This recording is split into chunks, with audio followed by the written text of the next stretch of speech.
முருகா.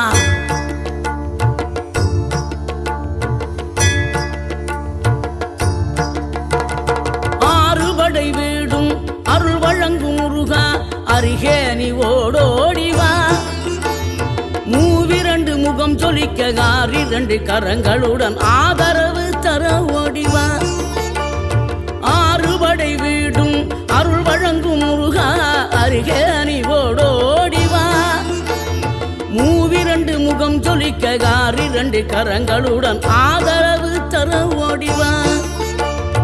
ஈசன் மகனே என்னை காக்க இங்க உனையன்றி வேறாரையா. நெஞ்சார நான் நினைக்க பஞ்சாமிர்தம் கொடுக்கும் ஒரு தெய்வம் நீதானையா, ஒரு தெய்வம்